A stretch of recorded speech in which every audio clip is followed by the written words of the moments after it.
What's up, guys? I'm Cope. I'm Matt. And we're back with another bad movie review. This week on Dead Snow 2, Red vs. Dead. So, it's a sequel. And sequel... That's where the 2 comes from. Yes. Yes. Shut up. But the sequel is in English. I don't understand why they went from subtitles the first time, and I can't think of What the language was. Oh, the original? Yeah.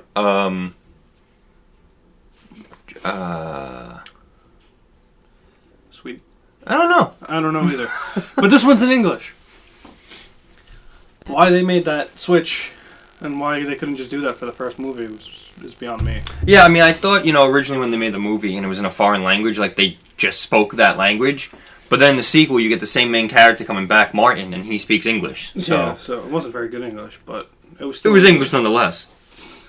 What we do get in this one, which you don't see a lot in sequels, is it starts directly where the first one ended. So if you remember in the last review when I said he picked up the coin in the car and the commander was there, he punched through the glass and it cut to black, that's exactly where this movie started off. And it's actually him trying to escape all the zombies that are now attacking the car, and he drives off. Yeah.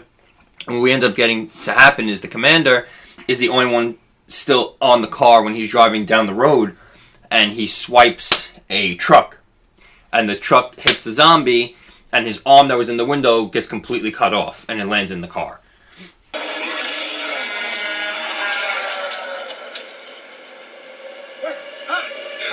So what ends up happening is he gets into a car accident on his way escaping the mountain, but he ends up getting rescued, and he wakes up in a hospital, and the doctor tells him that, due to the car accident, he lost his arm, and they were able to completely recover it and sew it back on. And what you end up finding out is they sewed on Commander Herzog's arm to Martin. So now he has a zombie arm attached to him, and it ends up having like a mind of its own at the beginning. Like he can't control it at all. It's doing these horrible things that he has no control over. But we don't know. Maybe he was actually thinking that. Like when the guy bumped into him, like, well, why are you bumping into me for? Well, I think what ended up happening was that, when he was in the hospital, he wanted to leave the hospital. So because he wanted to leave, his arm doing what it wanted to do. Right, his arm was getting him to leave. That's what I was saying. So you think about it, and it was like that. Then we get back to the Nazi zombies. Find out that they have a Nazi doctor in a lab coat and everything, and he reattaches Martin's arm to, I'm going to call him Gulag. Just sounds easier to say. So he reattaches his arm, Martin's arm, to Nazi zombie commander there, Gulag. But when he reattached it, it was magical reattachment. It was... They infused. Yes. Because that's... Yeah. Martin's arm. Nazi doctor. All he did was hold it over the... Magic. The wound. It went...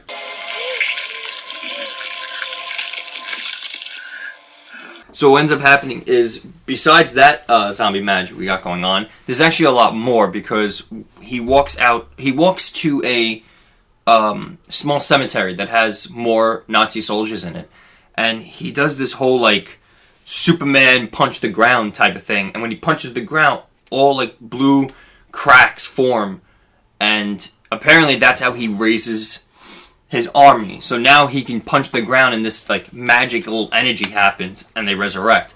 The only reason it didn't work is because these soldiers were buried in normal temperature. It wasn't frozen ground, so they didn't get preserved. They just rotted and they were all bones, so they couldn't resurrect.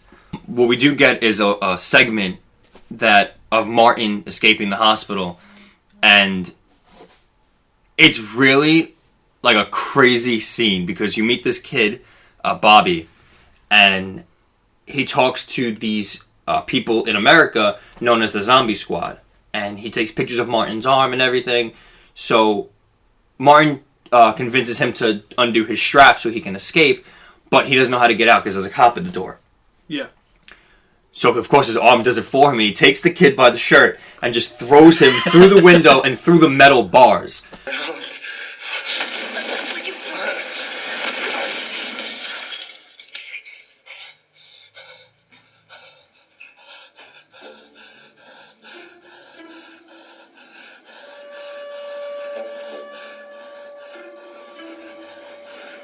So this kid's already dead. And when Martin jumps out the window to help him, he tries to do CPR, but his arm is so strong that he just completely impales the kid's chest, and like he's holding his organs.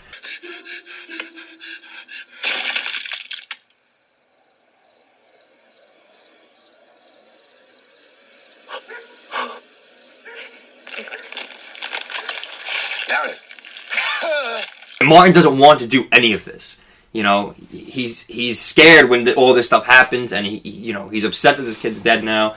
A cop comes after him, and he takes off the emblem of the Mercedes and throws it at the guy's head. That was an amazing thing. Yeah, he breaks like his arm is doing all this stuff on its own. So it was just this whole segment of like all these. I wrote down like arm shenanigans going on. So of course, what I said about the zombie squad in America. When you finally meet them, it's actually just 3 people who like still live with their parents.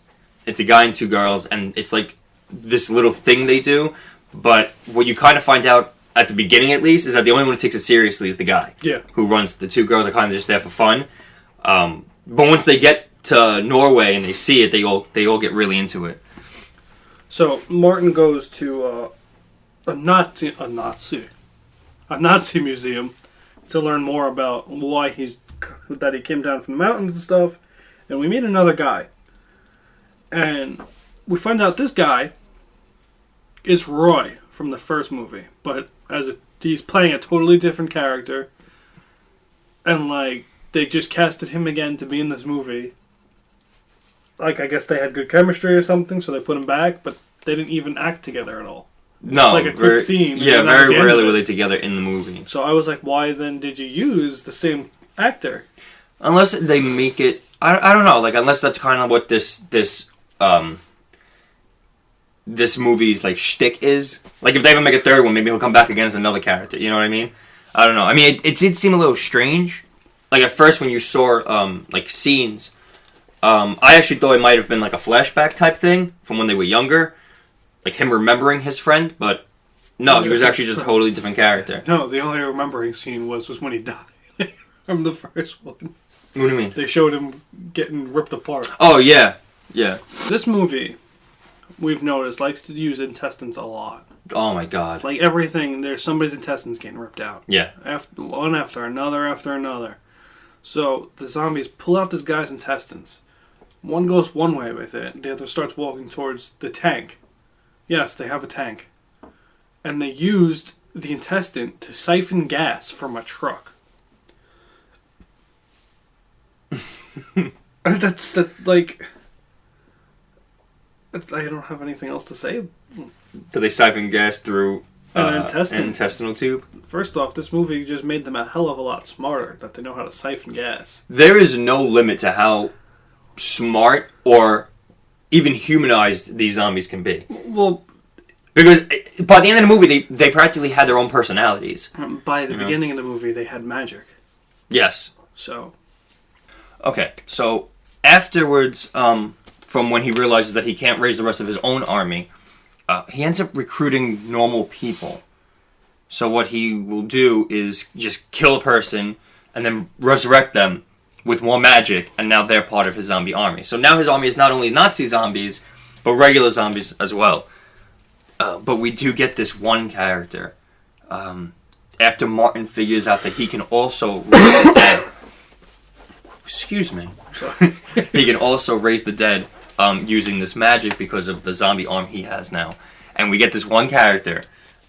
It never had a name. He never had a name, but it was a friendly zombie, the first one that Martin resurrected. And let me tell you, that zombie gave us some of the hardest laughs of this movie.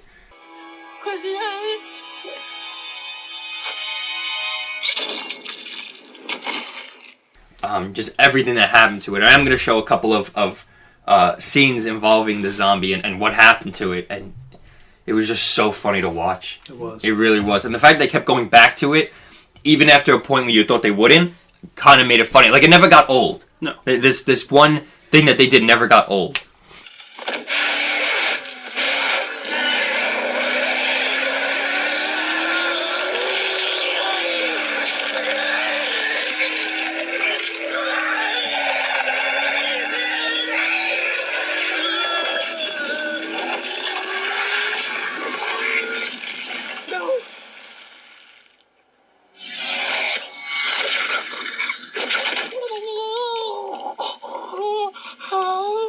And that's also another thing I have, is that this one was a hell of a lot funnier than the first one.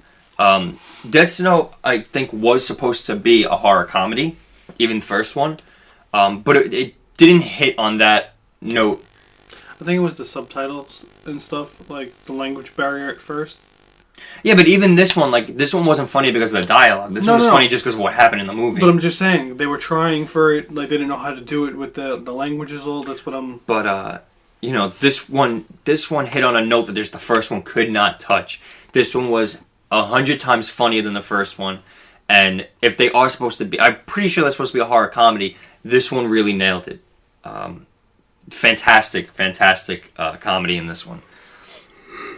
So what ends up happening is you find out from the Zombie Squad people that Herzog took a bunch of Russian forces, as prisoners of war and killed them and buried them somewhere in the mountain as well.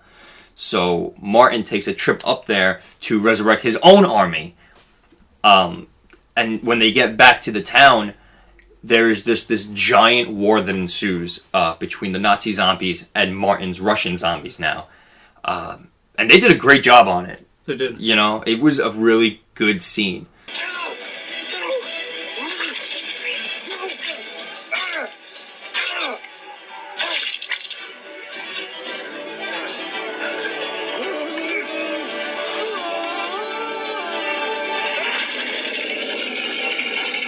It wasn't on the huge, enormous scale like you would get in, like, if you remember, like, The Mummy and The Mummy Returns, where there's just this enormous line of CGI creatures and this enormous line of people, and it's like thousands of people going at it. This one had, I think, maybe like 50 to 100 on each side or something like that. But they were all extras. They were all real people, so it didn't feel... It didn't look like a crappy CGI. Because with a budget like this movie has, you would probably just get bad CGI people. So they did a great job on that as well. And then what ends up happening is Martin goes head-to-head with Herzog. That's how you say his name. And he finally kills him. Gulag.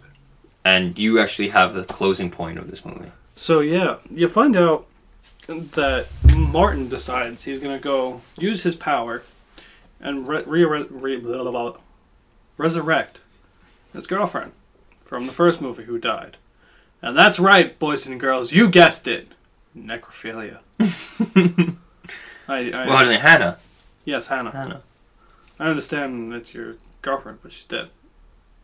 No, she's not. Oh, no. But what was creepier about it is that once she got resurrected, she kind of like remembered him, and they kissed. And who comes back at the very end? Our friendly zombie. Yep, our friendly neighborhood zombie.